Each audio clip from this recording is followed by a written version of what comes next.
Unique Japanese jobs. Why they are special in Japanese culture. If you think you've seen the weirdest jobs on earth, then wait till you visit Japan. Yup, this country has got the craziest jobs, including those who are hired to push people into trains. Yes, push.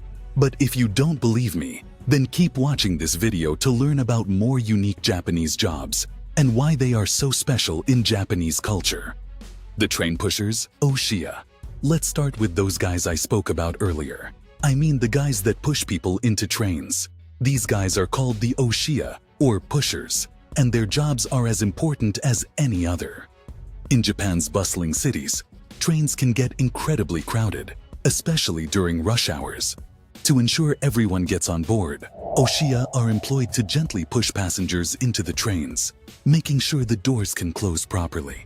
You might think this sounds unusual, but in Japan, it's a practical solution to keep the trains running on time and efficiently. This role highlights the Japanese value of punctuality and the collective effort to maintain order in public spaces. The concept of Oshiya began in the 1950s, when train stations in Tokyo started hiring part-time workers to manage the overwhelming crowds. These pushers were initially called passenger arrangement staff. Over time, their role became more defined, and they were officially named Oshiya, which literally means pusher. Their primary duty is to ensure that as many passengers as possible can board the train without causing delays or safety issues. During peak hours, especially in major stations like Shinjuku and Shibuya, trains can operate beyond their intended capacity. According to a report, some trains run at more than 200% of their rated capacity during rush hours. In such situations, the Oshiya play a crucial role in maintaining the flow of passengers. They position themselves at the train doors, and as the departure time approaches, they gently but firmly push passengers inside to allow the doors to close. While this might seem intrusive, it's a well-accepted practice in Japan. Passengers understand the necessity of the Oshiya's role and cooperate to ensure timely departures.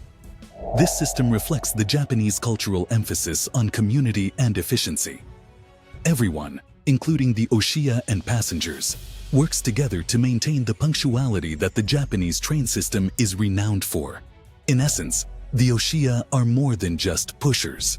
They are guardians of the train schedule, ensuring that the intricate dance of arrivals and departures in Japan's vast railway network remains uninterrupted. Professional apology makers. Next up, you won't believe this, but in Japan, there are professional apology makers. When companies or individuals need to apologize formally, they can hire someone to do it on their behalf. This job exists because apologies are taken very seriously in Japanese culture. A proper apology can mend relationships and restore trust, so having a professional handle, it ensures it's done correctly. This reflects the importance of harmony and respect in Japanese society. In Japan, the act of apologizing is deeply ingrained in the culture. It's not just about saying, "I'm sorry." It's about conveying genuine remorse and a commitment to making amends. This cultural nuance has led to the emergence of agencies specializing in delivering apologies on behalf of others. One such agency is Shazai Daiku, founded by Kurokawa. Since its inception in 2014, the agency has expanded to include a team of 120 apology agents spread across Japan. The services offered by these agencies are diverse. They can deliver apologies in person, over the phone, or through written communication. The nature of the apology dictates the method used. For instance, a face-to-face apology is considered the most sincere and is often reserved for more serious offenses. The fees for these services vary based on the complexity and method of delivery. For example, Shazaya Aiga Pro Agency charges approximately 25,000 yen for an in-person apology and around 10,000 yen for an apology delivered via email or phone. The reasons for seeking professional apology services are varied. Common scenarios include personal relationship issues, business disputes, or situations where the individual feels incapable of delivering an effective apology themselves.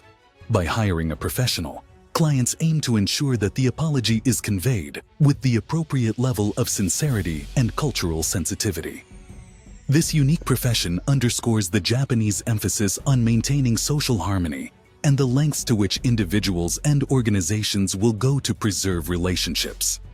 It also highlights the cultural belief that a well-delivered apology can prevent conflicts and foster mutual respect. The mascot performers, Yuru Chara. Now let's talk about Yuru Chara, the mascot performers. In case you didn't know, Japan loves mascots. These cute and quirky characters represent cities, companies, and even events. The performers inside these costumes bring the mascots to life, entertaining people of all ages. It's not just about fun. These mascots play a significant role in marketing and community engagement. They embody the Japanese love for creativity and the ability to find joy in everyday life. Yuru Chara, a term derived from yurui, which means gentle or laid back, and character, refers to mascots designed to promote various entities in Japan. These mascots are characterized by their charming and often simplistic designs, which frequently incorporate elements that reflect local culture, history, or products. They serve as ambassadors, fostering a sense of identity and pride among communities. The creation of a Yuru Chara involves careful planning. Designers aim to craft characters that resonate with both locals and visitors. The mascots often feature motifs unique to their region or organization.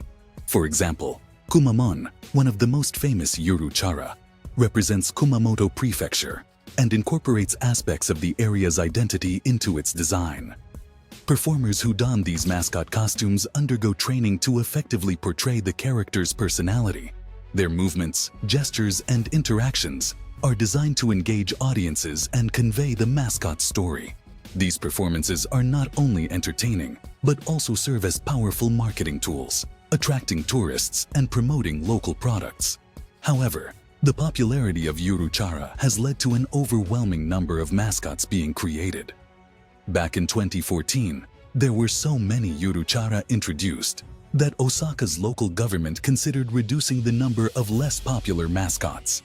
At that time, the region had over 45 mascots, and 13 of those hadn't participated in a single public event the previous year. Despite this, successful mascots continue to play a vital role in Japanese culture. They appear at events, in advertisements, and even on merchandise, contributing to local economies and enhancing community spirit.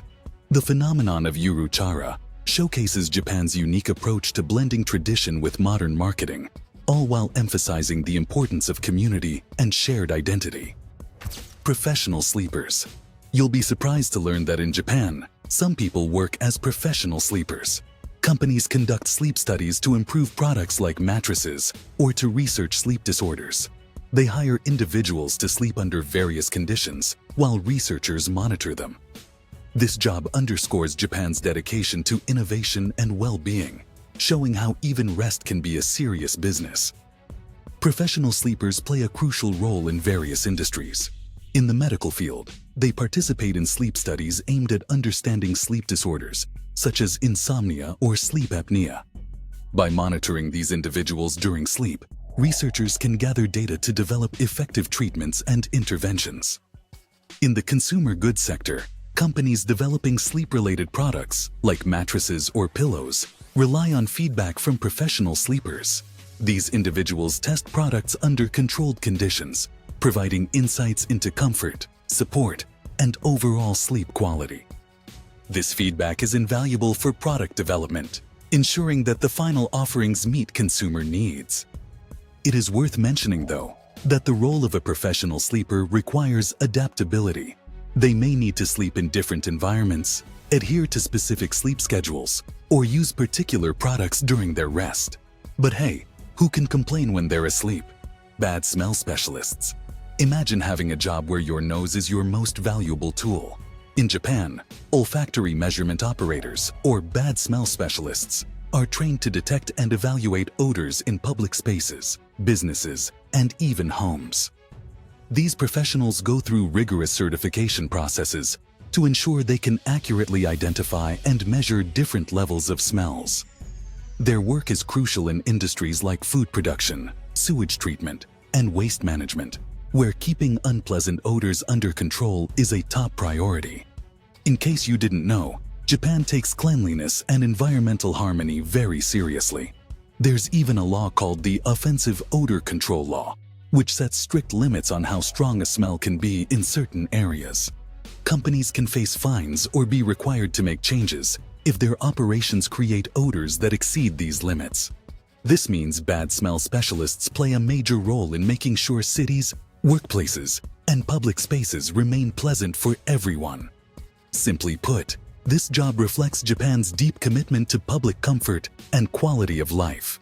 Whether it's keeping restaurant kitchens fresh or ensuring that factories don't disturb nearby neighborhoods, these professionals use their finely tuned noses to maintain harmony in the environment. Now, if you think this is strange, head to the comments and tell us about other strange jobs you've heard about. And if you want to learn more about Japanese culture, then my channel is the only place to be.